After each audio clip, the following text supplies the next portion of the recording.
dahulu kita sudah belajar mengenai algoritma dan proses. Ya, Anda semua sudah mempelajari apa saja simbol-simbol dari proses. Nah, hari ini kita itu mengenai tipe data dan subdomain.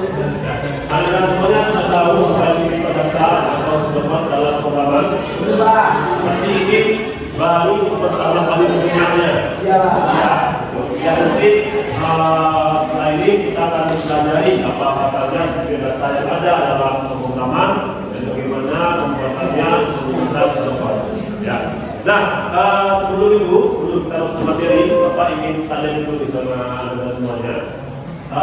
Di sini Anda semuanya rata-rata kebanyakan dari mana? Asli dari mana semuanya? Ada yang bukan ada nggak? Ada. Iya. Coba. Berarti semuanya menekan dari pihak apa ya? Lain di suara Minang. Kalau bahasa Minangnya selamat pagi apa? Selamat pagi. Ya. Selamat pagi. Nah, jadi dalam pembicaraan kita pada siang hari ini, kita akan memasukkan unsur-unsur budaya dalam pembicaraan kita. Kita akan mengaitkan budaya kita ke dalam pembelajaran. Baik untuk budaya agama, budaya yang menjadi, baru dan sebagainya. Anda boleh mengaitkan misalnya seperti contohnya kayak adat kalau seperti apa gitu ya, atau cara membuat Anda bagaimana, ini seperti apa, itu bisa kita kaitkan dalam pembelajaran kita pada hari ini. Ya, jadi silakan diingat ciri khas adalah kalau ya, nanti kita kaitkan dengan pembelajaran kita. Nanti ada tugas juga, nanti Bapak akan tugas mengenai tipe data atau subdomain yang ada sangkut pautnya dengan ciri khas daerah atau lokalitas. Paham ya? Salah. Oke, untuk kita masuk ke materi ya. Sekarang kita masuk ke materi tipe data. Nah, tipe data ini adalah fondasinya. Baru kita nanti pasang kalau di pertukangannya slopnya dulu, baru pasang datanya nanti masuk kita ke pemrogramannya. Jadi kita pasang dulu fondasi dari pemrograman itu apa? Tipe data. Jika Anda tidak tahu dengan tipe data ini, nanti Anda tidak bisa untuk melakukan sebuah pemrograman, tidak bisa melakukan pengkodean, tidak bisa melakukan perintah yang akan dikerjakan di dalam program tersebut. Nah, jadi di dalam sebuah program itu ada beberapa simbol, beberapa tipe data yang akan digunakan untuk membuat suatu program. Nah, untuk tipe data sendiri, untuk definisinya itu mengklasifikasikan data dalam pemrograman. Nah, tipe data ini akan membantu komputer memahami bagaimana data harus disimpan dan diproses. Artinya, tipe data ini akan membantu komputer memahami apa yang kita minta, apa yang akan kita buat di suatu pemrograman tersebut.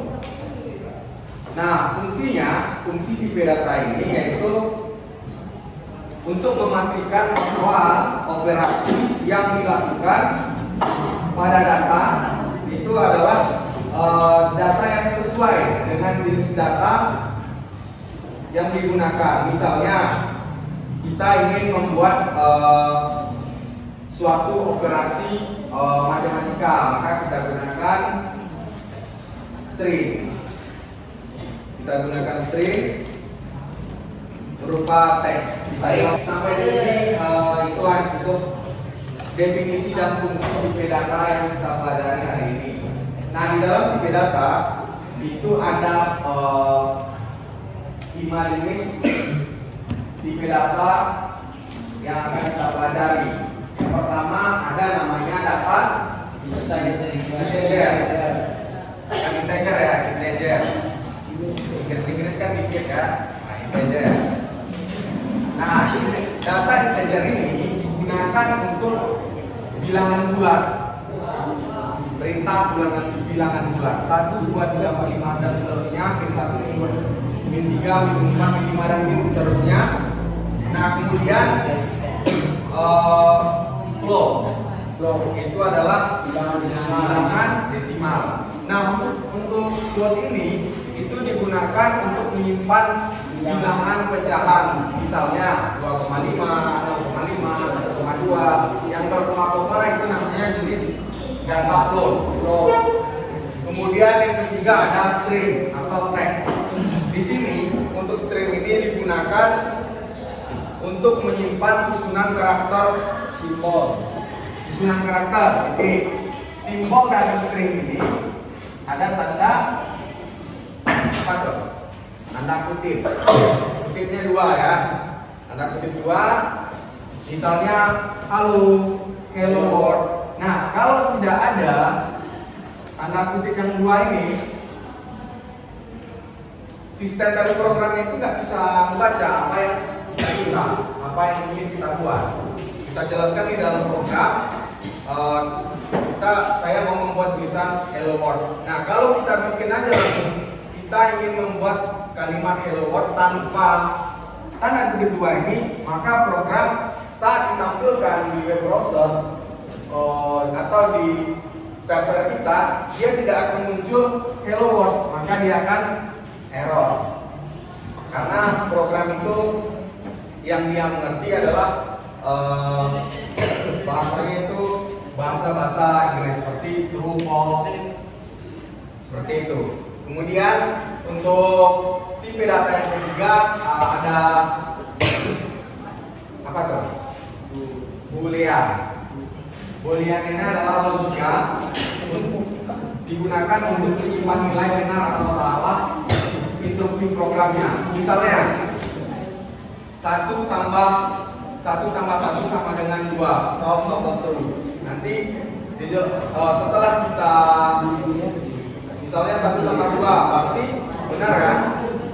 True. Lalu setelah kita simpan, kita save datanya, kemudian kita koneksikan ke browser, kemudian kita pancing untuk dimunculkan ke server, maka muncullah angka 2 benar. Kemudian untuk tipe data yang ketiga ada karakter. Nah, untuk karakter di sini itu digunakan untuk menyimpan karakter tunggal. Simbolnya tanda kutip tapi kutipnya 1. Karakter ini untuk 1 huruf. Sedangkan untuk yang string tadi itu berupa kata, berupa kalimat. Nah, sedangkan untuk karakter ini dia 1, 2, eskolar ini, kemudian B, C, D. Nah, mungkin itu untuk tipe-tipe data yang akan kita gunakan di dalam suatu program. Nah, kita lanjut. Setelah kita pelajari string ini teori-teori ini masih berkaitan dengan teori pembelajaran kita ya. Sebelumnya kita belajar tentang algoritma dan flowchart. Itu masih berkaitan. Jadi kenapa berkaitan Pak? Algoritma itu kita menjelaskannya secara logika berpikir kita, secara nalar kita. Misalnya membuat kopi, membuat teh, menanak nasi, kemudian membuat rendang. Nah, di sini kita akan membuat berupa algoritma yang kita tentukan langsung tipe datanya menggunakan algoritma membuat rendang. Siapa yang tahu rendang ini? Yang tahu rendang? Siapa yang tahu rendang di sini? Nggak ada yang tahu rendang. Orang Padang ya. Bahan-bahan buat rendang itu apa aja? Daging apa? Daging sapi. Kemudian santan. Kemudian bumbu kuali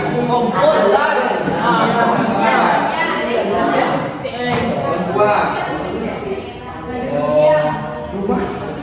Kita masuk ke perluan ya, masuk ke bumbu.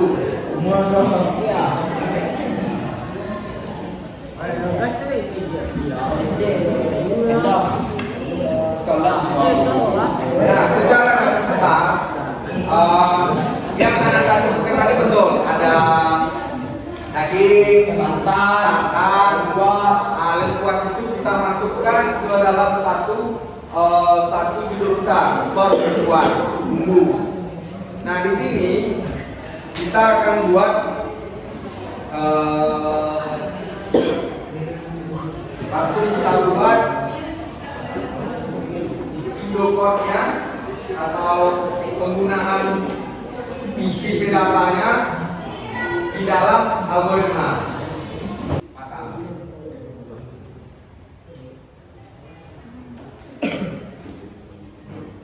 Nah, di dalam penggunaan PCP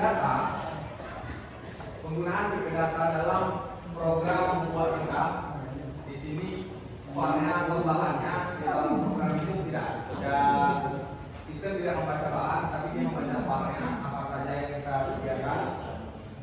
Yang pertama adalah ada daging kita pakai PCP data string daging, penggunaannya ada kutip 2. Kemudian jumlah daging full 1 kilo dalam satuan kilogram. Kemudian santan kita pakai string.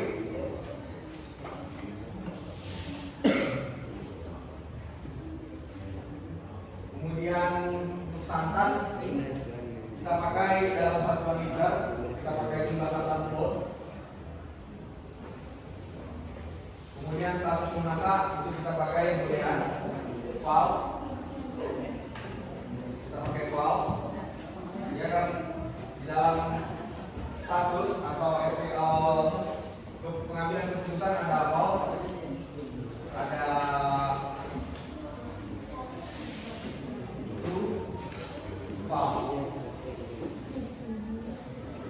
benar salah, masak boleh atau belum, kalau dalam pemilahan cara salah, kalau di dalam kegiatan seperti ini, false-nya artinya belum atau sudah. Kemudian untuk memasak kita pakai integer 240 dalam 4 menit. Kemudian tingkat kematangan kita pakai karakter, menerangkan karakternya. B berarti belum, kemudian S berarti setengah masak, kemudian M berarti matang. Paham? Paham dan untuk penggunaannya paham?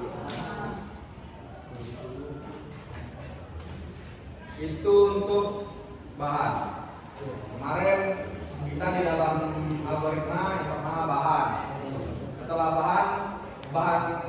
bahan itu kegiatan apa lagi setelah bahan? Kita bikin lagi algoritmanya, langkah-langkah, step by stepnya, langkah memasaknya. Tentang tipe data yang jenis data. Jadi kita tadi juga sudah bahas tentang algoritma pembuatan masak rendang. Nah, di sini setelah kita pelajari PCP data, jenis data ada di PCP data program, kita kaitkan dengan algoritma untuk membuat rendang atau masak rendang.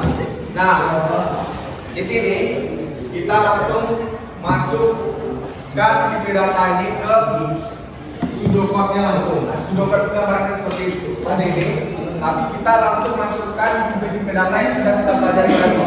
Paham? Langkah memasak. Nah, ini ini artinya keterangan.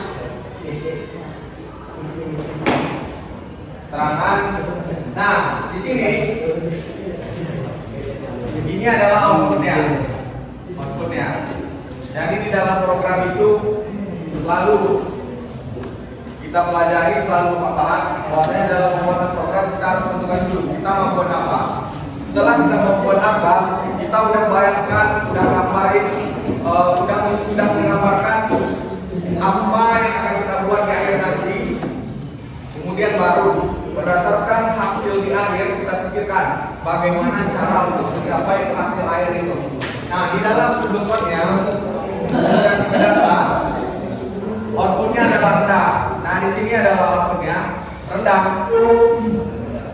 Rendah ini kita lakukan step by stepnya, langkah per langkahnya di sini. Mulai memasak rendah. Untuk membuat rendah, kita harus mulai memasak rendah. Kita harus mulai memasaknya, melakukan step by step, langkah demi langkah untuk memasaknya. Kemudian untuk memasak rendah, nah dalam sudut kod ini seperti itu, dalam pemrograman seperti itu. Kalau bahasa Indonesia-nya seperti itu. Kalau untuk bahasa pemrogramannya seperti ini. Jadi kita harus pandai untuk membaca pemrograman itu, kita analogikan dengan bahasa Indonesia. Untuk memasak rendang,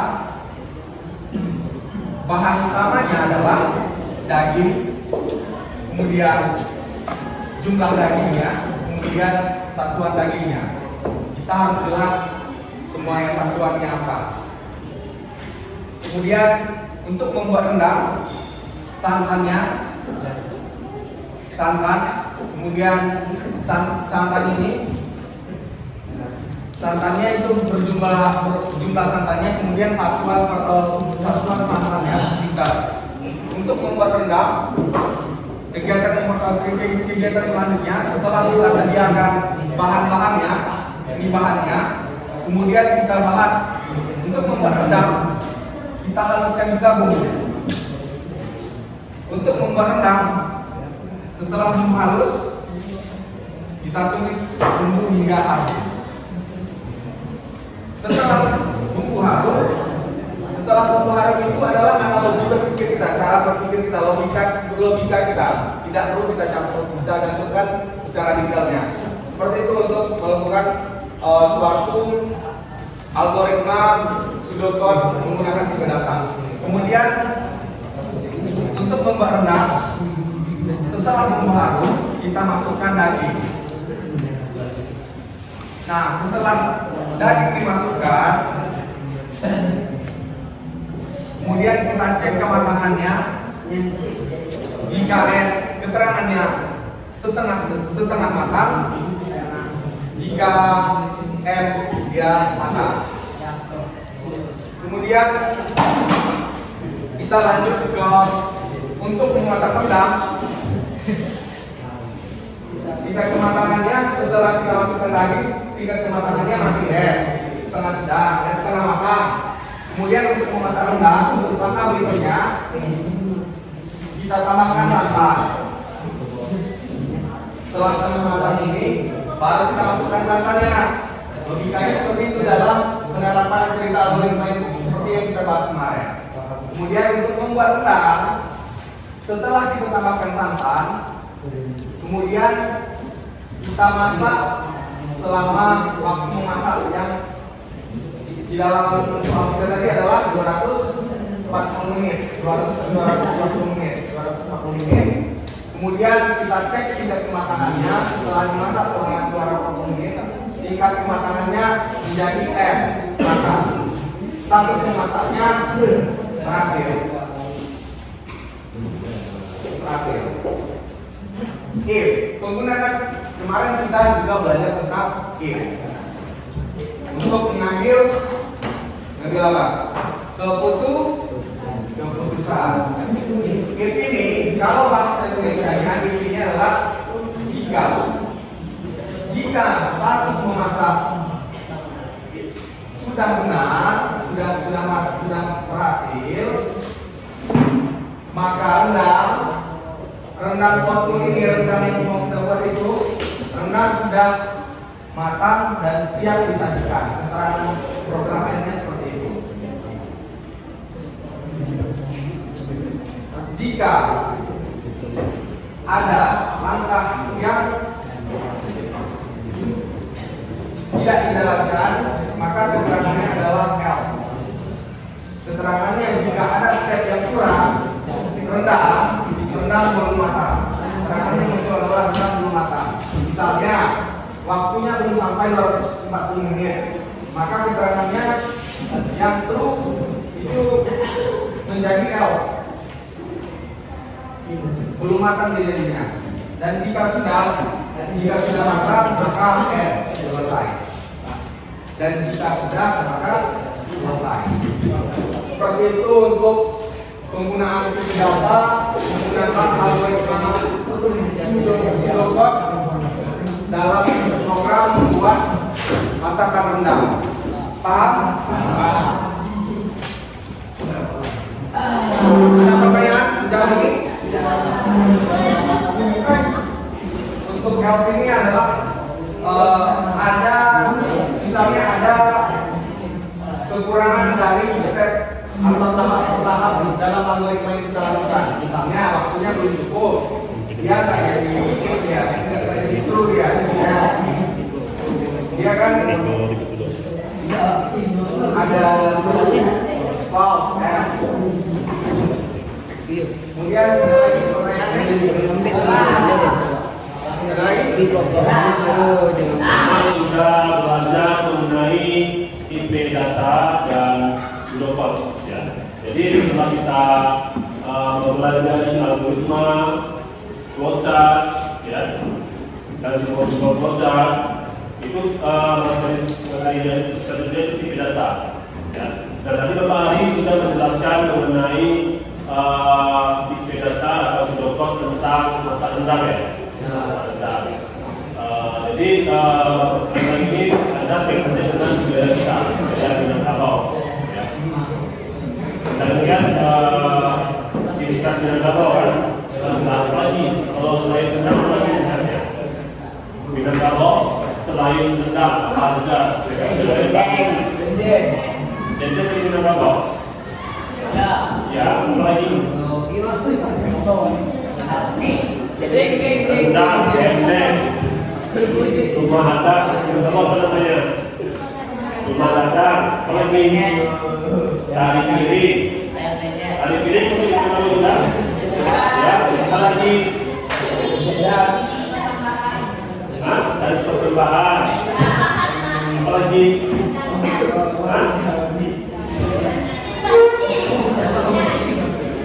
dan masih banyak lagi masih banyak lagi ya.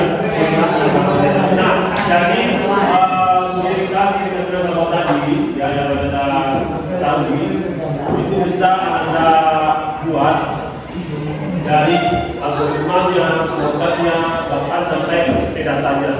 Itu bisa Anda sangkut pautkan dengan ciri khas budaya daerah Anda masing-masing.